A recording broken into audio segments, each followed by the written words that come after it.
Olá, seja bem-vindo a mais um videocast do Grupo Ideia.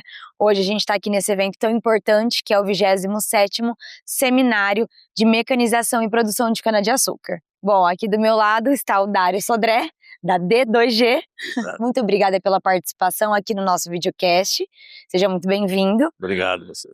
Dário, você apresentou uma divisão de custos bem clara: 28% diesel, 35% manutenção, 37% custos fixos. Se o gestor não trabalhar bem essas três contas, o dinheiro vai para o ralo. Mas e aí? Por onde começa a se estancar esse sangramento? Bom, nós temos várias formas, né, de estancar esse sangramento. A primeira é dividirmos essas três grandes contas, essas três macro contas, né?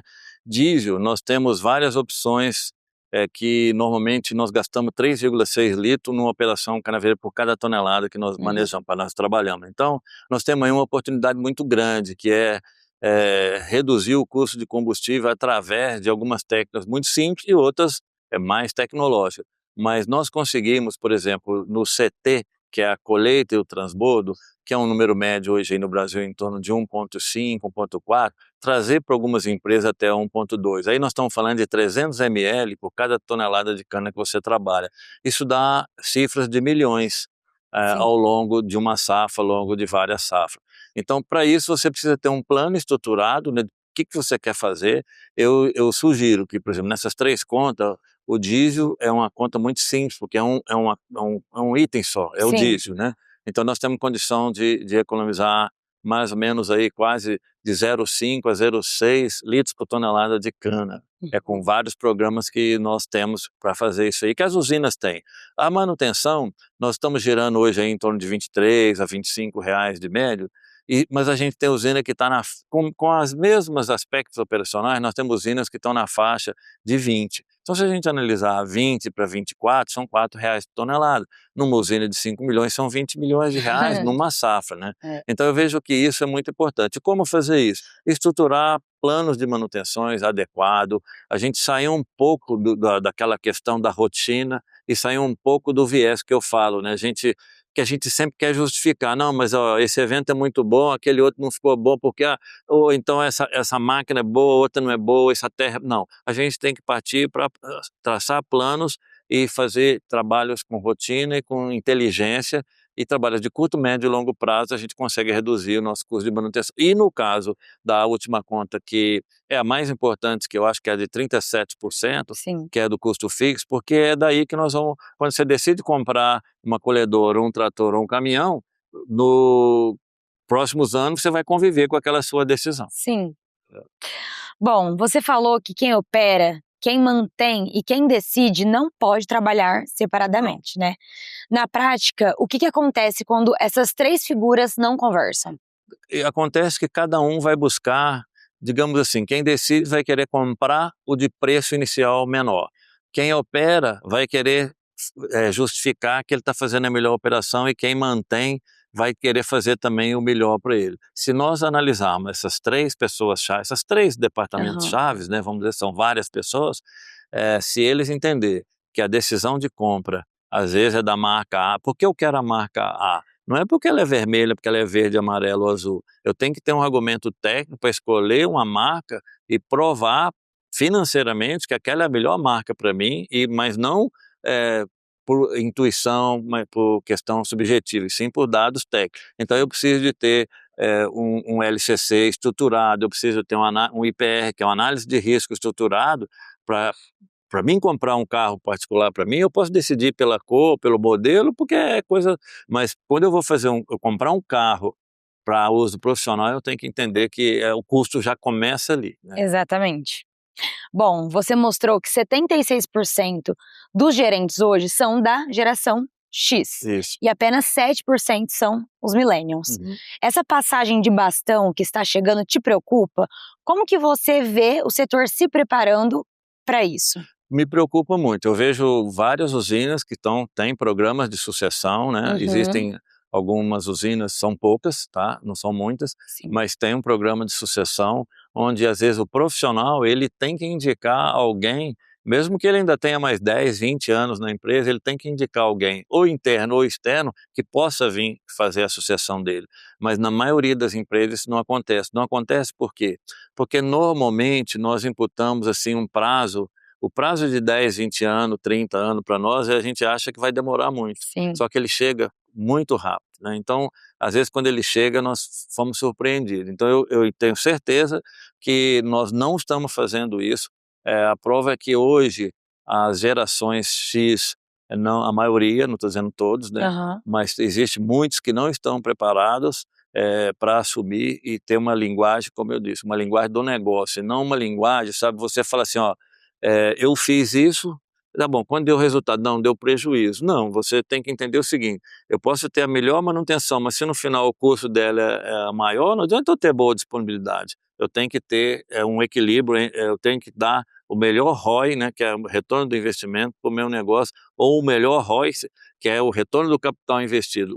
O engenheiro de manutenção, o engenheiro de operação tem que pensar nisso, porque senão ele vai ficar falando de manutenção, de operação e financeiro. Nós temos que juntar os três. Você tem uma melhor preparação, então, para essa mudança. Nós temos que ter uma melhor preparação, as empresas têm que investir muito nisso aí, nessa questão de sucessão, e haja visto, os melhores resultados são nas empresas, que, como eu disse na apresentação, que tem menor turnover nessa área gerencial, ou mesmo na área técnica, né? Sim. A gente não adianta ficar substituindo todos mecânico, todas as pessoas operacional. Eu vejo que isso é um trabalho árduo, a questão é que isso é um negócio de médio e longo prazo, então muitas vezes na rotina a gente deixa isso para amanhã e nunca chega. Bom, você comentou também na sua palestra sobre as inteligências artificiais e como que elas vão nos ajudar a melhorar a manutenção. Qual é a previsão sobre o que vem por aí? Olha, as inteligências artificiais, né, as IA generativa, elas já estão bem avançadas em vários equipamentos. Vários equipamentos hoje já saem com a tecnologia de uma IA, fazendo alguma geração de dados. A questão é que a gente tem que entender que a gente fica preocupado, a IA vai dominar o mundo, a IA vai fazer tudo, nós não vamos fazer nada. Não.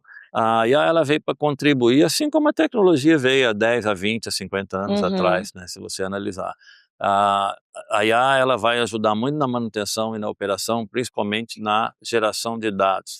O que nós temos que agora é fazer com que ela, além de generativa, ela passe também a ser uma IA de execução, ou seja, que ela também possa pegar todos aqueles dados que ela gera e trabalhar. Isso num troubleshoot que eu falei na apresentação que nós estamos testando, é assim, porque o mecânico no campo, ele pega o celular dele e fala, chama a IA, né, o chatbot que ele usa lá, ele fala, ó, eu estou com um problema na colhedora número 1, a máquina está só virando para a direita, ela não quer ir para frente, o que eu faço? Aí ela vai dar para ele os passo a passo. Sim. Isso é um machine learning, na medida que você vai imputando o dado, ela vai aprendendo. A máquina vai aprendendo, e o que acontece com o Google, né? Você faz uma pergunta, outro faz outro, ele vai assimilando e vai interpretando cada vez mais a exatidão dessa resposta. Bom, o benchmarking da D2G mostra 61% da manutenção ainda corretiva, né? 36% preventiva e só 2,7% preditiva. Isso. Embora seja ela que todo mundo esteja buscando, como que se intervém esses números? Olha, o que nós temos que fazer é que os gestores, os gerentes, os diretores, eles entendam que isso é bom para eles e eles passam a falar, a partir de amanhã eu quero isso. Não quer dizer que a partir dessa safra você já vai ter esses dados, porque quando você vai trabalhar, principalmente com dados, e dados têm que ser estruturados. Se você não tiver dados estruturados, os dados, eles vão só você vai ter um viés aí de obesidade de dados. Você vai ter tantos dados que você não consegue digerir. Então você tem que trabalhar os dados para que eles possam reverter em informações e insights positivos para você. Tem que saber interpretar, né? A parte mais importante é essa, né? Isso. Mas você tem que falar assim, às vezes as pessoas falam, eu não estou preparado para isso. Mas se você não começar a preparar amanhã ou hoje, você nunca vai conseguir. Tem que sempre começar em algum momento. Priorizar aquilo que você quer. Não digo, então vou apoiar na minha empresa. Não, se você não sabe o que você quer, nem põe. Ou não, vou pôr manutenção preditiva. Não, você tem dados? Não tem. O que você vai fazer? Você tem que ter um projeto e trabalhar naquele projeto. Bom, você defende que medir o custo de manutenção por tonelada está errado. Porque tonelada quem faz é a produção, como você mesmo disse. Se não é por tonelada, qual que é o indicador? Olha, o que nós estamos, recentemente, nós estamos introduzindo nas empresas essa questão por hectare, porque a gente tem o custo do caminhão por quilômetro, tem o custo da máquina por hora, Sim. e, no geral, para a empresa, para a usina, é importante ela saber quanto custa a operação e manutenção por tonelada, porque ela produz tonelada. Mas para você avaliar como está a sua manutenção, a tonelada não é o divisor perfeito, porque quem faz ele é a natureza, mais a processo, pessoas e tecnologia. Então, se você tem uma produtividade 85 toneladas, como foi há 2 anos, e tem 75 como é agora, o custo de manutenção vai ser mais alto. Mas a área que você colheu é a mesma. A única coisa é que a produtividade foi menor, a produtividade agrícola. E o inverso é verdadeiro, como eu disse, né? Se você está numa empresa que está agora com 75, daqui 2 anos ela está com 85. Aí você fala, eu melhorei a minha manutenção. Não melhorou nada, você só mudou o divisor. Sim. Por isso que a nossa sugestão, para a usina tem que ser tonelada mesmo, mas para ver como está a sua manutenção, medir por hectare.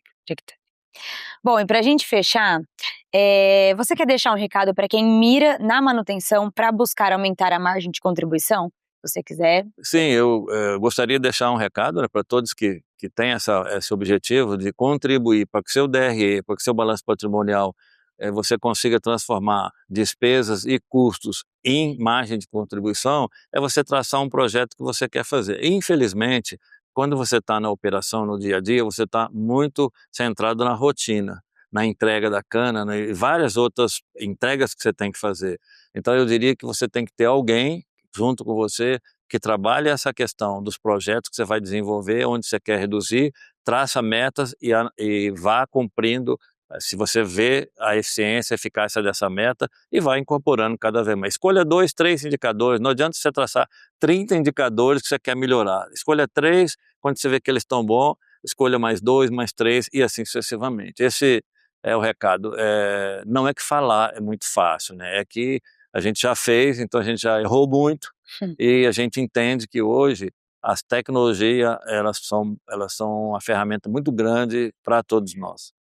Tá certo, Dário, muito obrigada pela participação aqui no nosso videocast. Tem algum último recado que você queria dar para o pessoal? Alguma coisa que acha relevante? O que eu disse para vocês, né, e falei também na minha apresentação, a gente tem que entender que muitas vezes é aquilo que eu falei do viés cognitivo, né? A gente fala, acabou a palestra, esse cara falou que isso aí é bom, mas para mim não é bom, porque aqui a terra é ruim, é bom, etc. Não, a gente tem que entender o seguinte, se a gente pensar que a gente olha um benchmark e vê que um está muito bom e você está muito ruim, se você querer justificar porque ele é bom e você é ruim, você não está resolvendo o problema. Sim. Você tem que buscar o seguinte, o que os vencedores fazem que eu não faço, eu quero ser um vencedor e você tem que ser um vencedor. Tá certo, Tá bom? muito obrigada. Obrigado. Assista essa e outras entrevistas no nosso canal no YouTube ou pelas nossas redes sociais. Até a próxima.